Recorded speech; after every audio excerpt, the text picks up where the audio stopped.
mental health chats. And our topic is all about sleep. And today we have Dr. Lindsay Browning. Hello, Lindsay. How are you? Hello. Yeah, great. How are you doing?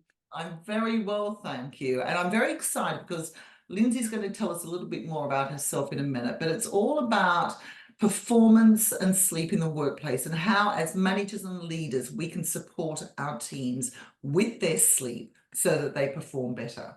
So, first of all, who is Dr. Lindsay Browning? Sure. So I'm a chartered psychologist, and I studied specifically sleep and insomnia at the University of Oxford, where I got my doctorate. So I'm a real sleep specialist, and I work with individuals and corporations, organizations to advise on better sleep. So yeah, everything I do is all to do with explaining why sleep's so important and helping people to get better sleep. Oh, I love it.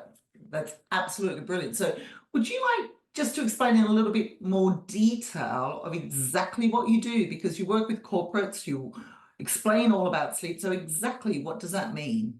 Sure. So I do sort of two main things. So I work with individuals on a one-to-one basis who are really struggling with their sleep to advise them on a strategy to fix their sleeping problem, basically. And Mm. the other half of my time I spend working with within organizations to offer well-being sessions geared at explaining why sleep's so important and how they can improve, the individuals at the workplace can improve their sleep. And I also do a lot of sleep consultancy, like with the NHS, the police, manufacturing companies, Wow. the aviation industry, where things like shift work is especially Yeah. important, and advising on good shift patterns, as well as how best to manage and cope with when someone's working shifts, because obviously sleep's really often negatively affected when someone's doing shift work and you can't get away from it. So how can we best mitigate those risks and improve sleep generally? Definitely, definitely. And I think about my flights to Australia, it's like jet lag, really, all of these different shifts and how it can really, really be detrimental to your how you feel. So let's think about our healthy work mind. We want to be making sure everybody we work with as leaders and managers have a healthy work mind. So why is sleep so important for us to have a healthy work mind? Yeah, brilliant. So when I graduated in 2006, at that time, sleep was really seen as an inconvenience. Even I knew, because I'd studied it for however many years, that sleep was so important. But the general sort of consensus was sleep is an inconvenience, it's waste of time. Yeah. Successful CEOs and people should be sleeping for as little as possible so that you've got more time to be productive.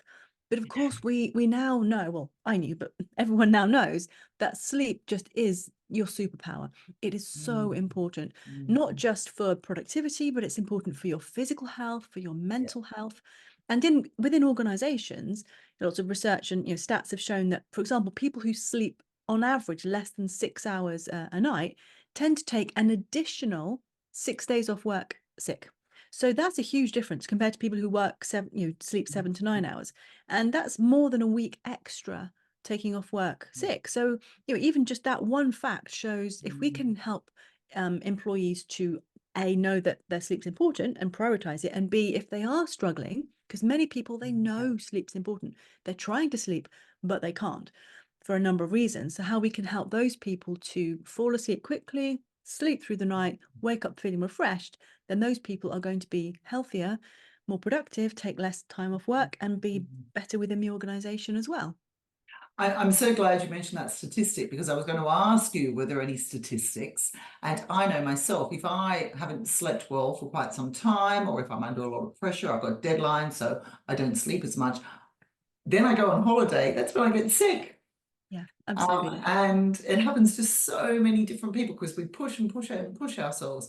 And what we don't want to do is not just the physical sickness, but it's the Mm. mental sickness as well, where people are feeling lower, feeling more stressed and Yeah. burnt out. So Yes. sorry, keep No, I going. was just going to say that when you're in the midst of crisis point stress, you're dealing with deadlines, your adrenaline, your cortisol, they keep you going. Yeah. And that means that at the moment we're in that pressured situation, we may not realize how chronically fatigued we are. But as soon as we stop to go on holiday, or that particular project has finished, we change roles and we relax, then Yeah. all that comes back to hit us and we realize actually we have been Yeah. damaging ourselves for quite some time.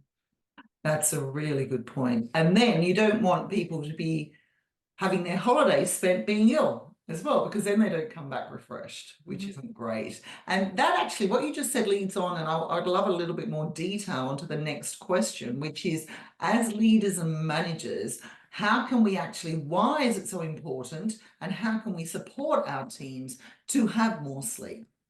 Yeah, so two main things. One, it's explaining the importance of sleep. And I think a lot of people know that. You pick up any magazine, newspaper, and there's, the importance of sleep screaming at you. So that's, it is important to make sure people know that sleep is an important factor, because some people still don't know Yeah, that. But yeah, the other thing, and I think more importantly, is teaching people how to get a good night's sleep, because lots of people don't know. And you may have picked up the odd good sleep hygiene rule from here and there, but it mm, can be quite confusing, and people often take one thing but neglect some things that are actually more important. So giving, in the workplace, the really easy solution is a 1 hour webinar or a 1 hour session yeah. where you can educate, have some interaction, answer questions, and give people some tools and techniques that they can just take away that very night to get a better night's sleep, not only that night, but moving forwards forever, really. And that's key, and that's where you come in, and we'll get your contact details in a minute, because that would be so fantastic if you could just go in and give them those tips. But before we go on to that, I'm intrigued about how many organizations you help who have actually got people who are working shifts, Hmm. which is a Yeah, a lot. lot more difficult. So, how can we as leaders support those in our organizations if they are working shifts? Because that is such a drain on their body. Yeah. So some organizations I've been into, the shift patterns they're working are actually basically terrible for your health. So forward rotating shift pattern is like the police do, which is earlys, lates, nights. It's a Yeah. far easier shift pattern for our bodies to adjust to than the opposite, where we go back in time, or we just simply do days and then flip to nights. Because our body, just like with jet lag, we can move our time zone gradually. It takes a little while, but we can do it. We can't just flip to, like, if you were flying to Australia, you don't just flip to Australian time in one day. But if you did that journey and you had the time and you changed time zones a few days at a time, a few time zones at a time, by the time you got to Australia, you wouldn't even notice it. So some of that sort of work with organizations is advising on the shift patterns themselves. And the other things are, what can the workplace actually do within the workplace? So what's the lighting like where people are? Because you Yeah. want lots of bright lighting in the company, in your office, if possible, to make you feel more alert when it's the middle of the night, and providing food options. And I'm not a nutritionist, but I deal with Yeah. sleep, Yeah. and our digestive system basically, it shuts Mm. down overnight. We're not supposed to be eating in the middle of the night, but if you're working shifts, you're working a night shift, Mm. you have to eat, because Yeah. that's when you're awake. So it's giving your employees, giving them options available at 2 in the morning that are going to be good for their digestive system, rather than, the sort of like the vending machines full of Yeah. chocolate bars and crisps, which are actually the worst thing. So, just as simple as providing a fruit bowl in the office for the night shift workers can be really a fundamental shift that can help a great deal, much more than you would think. Oh, that's amazing. You've given so many tips and insights, and I'm sure you've got many more that people would like to get in contact with you to find out. So where can people find you, Lindsay?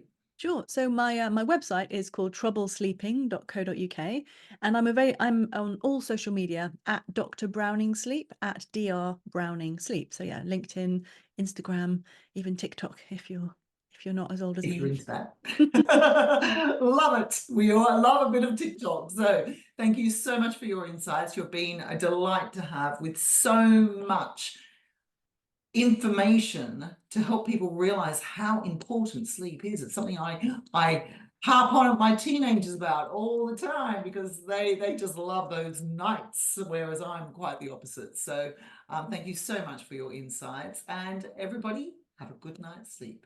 Take care.